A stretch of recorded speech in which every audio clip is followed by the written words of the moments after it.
देश के प्रधानमंत्री की इतनी हिम्मत नहीं है कि चीन का नाम ले सके।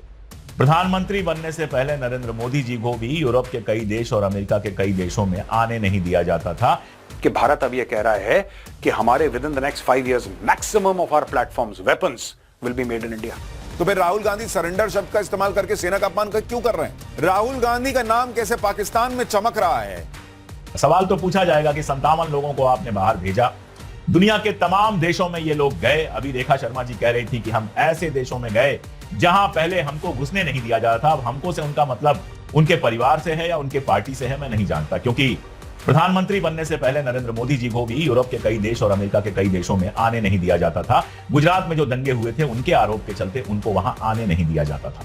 तो उसकी बात हो सकता है रेखा शर्मा जी कर रही हूं, लेकिन जिन देशों में वो गई थी, बहरीन हो गया, सऊदी अरबिया हो गया, इन सब देशों में तो न जाने कब से हमारे रिश्ते हैं। 1955-56 में गए थे, नेहरू जी तब का वीडियो है, देखिए किस तरह से उनका स्वागत हुआ था वहां पर। तो अब रेखा शर्मा जी कह रही हैं कि इनको नहीं जाने दिया जाता था सऊदी अरबिया, बहरीन या कतर, तो वीजा किस लिए नहीं मिलता था मैं नहीं जानता, लेकिन इस तरह की बातें करने का कोई मतलब नहीं है।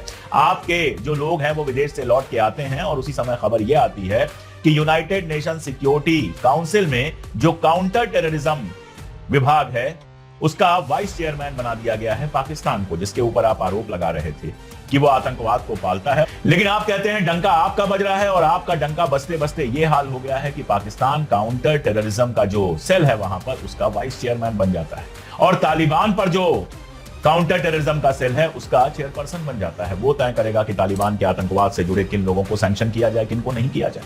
यूएनएससी में जाहिर तौर पर पाकिस्तान की बढ़ी हुई हैसियत बता रही है कि आप अपनी जो डिप्लोमेसी है उसमें कहीं ना कहीं फेल हुए हैं। 57 लोग जाते हैं विदेश में, घूमते हैं, एक से एक देशों में जाते हैं, डेनमार्क में जाते हैं तो वहां से भारत की एम्बेसी जो ट्वीट करती है उसमें सब फॉर्मर लोगों का नाम है, पूर्व लोगों का नाम है, किसी वर्तमान से नहीं मिल पाते हैं। अमेरिका जाते हैं तो वहां के ना राष्ट्रपति से मुलाकात होती है, ना उपराष्ट्रपति से मुलाकात होती है, ना रूबियो से मुलाकात होती है। बाकी जगहों पर एक आध जगह राष्ट्र प्रमुख मिले हैं, एक आध जगह फॉरेन मिनिस्टर मिले हैं, बाकी तो कोई खास मिला नहीं है। तो फिर राहुल गांधी सरेंडर शब्द का इस्तेमाल करके सेना का अपमान क्यों कर रहे हैं?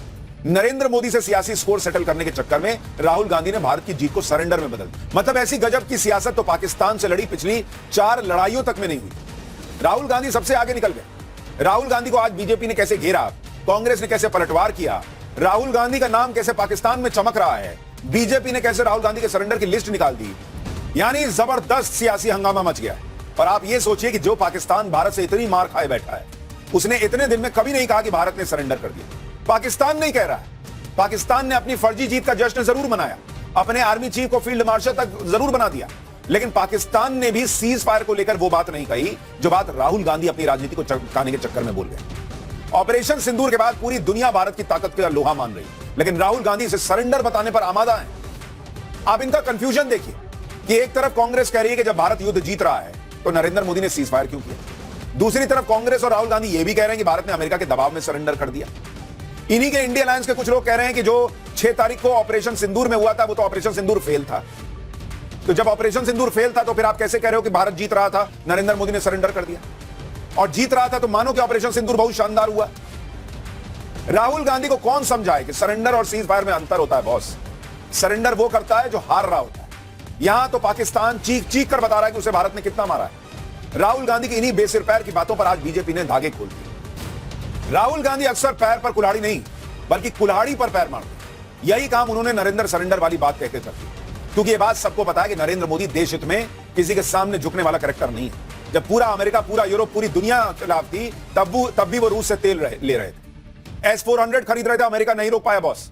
जब नरेंद्र मोदी तब नहीं झुके तो अब कैसे झुक जाएंगे, वो भी पाकिस्तान के सामने। जब खुद भारत 3 दिन के युद्ध में पाकिस्तान को धुआं धुआं कर चुका है, लेकिन राहुल गांधी ने जो बात कह दी उसके बचाव में कांग्रेस पार्टी और आगे बढ़कर पीएम मोदी की को कई बातें और कह रही है उनको लेकर। इस पर बीजेपी भी जबरदस्त तरीके से भिड़ गई।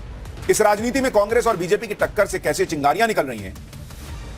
कांग्रेस पार्टी की एक बहुत बड़ी दिक्कत है, वो अपनी गलतियों से कभी नहीं सीखती। उनके सामने प्राइम एग्जाम्पल है कि राहुल गांधी ने चौकीदार चोर है, चौकीदार चोर है, ये नारा लगा के सोचा था कि वो नरेंद्र मोदी को जो है वो लोगों की नजर में करप्ट साबित कर दे। भाई पब्लिक ने उनको बाहर बैठा दिया राहुल गांधी को, तुम बाहर बैठो, हम नहीं मानते चौकीदार चोर।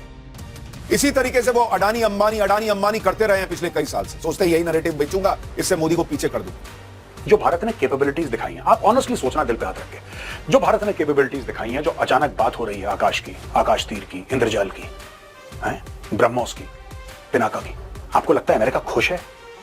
अमेरिका खुश है कि भारत ने चुपचाप बिना किसी को बताए भारत ने इतने सोफिस्टिकेटेड प्लेटफॉर्म्स तैयार कर लिए कि भारत अब ये कह रहा है कि हमारे within the next 5 years maximum of our platforms weapons will be made in India. आपको लगता है? भाई अमेरिका की एक बहुत बड़ी ट्रिलियंस ऑफ डॉलर्स की इंडस्ट्री है जो कि वेपन सेल्स पे निर्भर है, और भारत कुछ समय पहले तक वर्ल्ड का नंबर वन आर्म्स इंपोर्टर था। अभी भी टॉप 1, टॉप 2, टॉप 3 में होगा कहीं ना कहीं भारत। मैं ये नहीं कह रहा कि बिल्कुल खत्म हो गया, लेकिन अब फ्यूचर बड़ा ब्लीक लग रहा है इन लोगों को।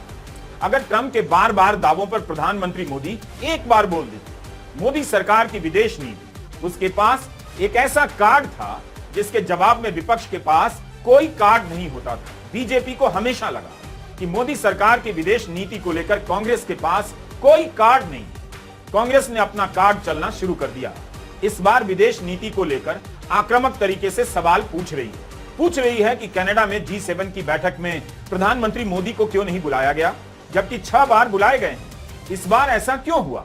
10 मई से सीज फायर के बाद ट्रंप दावा करते जा रहे हैं, प्रधानमंत्री मोदी कुछ बोलते नहीं। अमेरिका में लाखों भारतीय छात्र पढ़ते हैं, चीन के भी छात्र पढ़ते हैं। चीन अपने छात्रों के पक्ष में बोल रहा है, उनकी चिंताओं को व्यक्त कर रहा है। भारत क्यों चुप है? ट्रंप के सामने चुप्पी क्यों है? जयराम रमेश का यह सवाल है।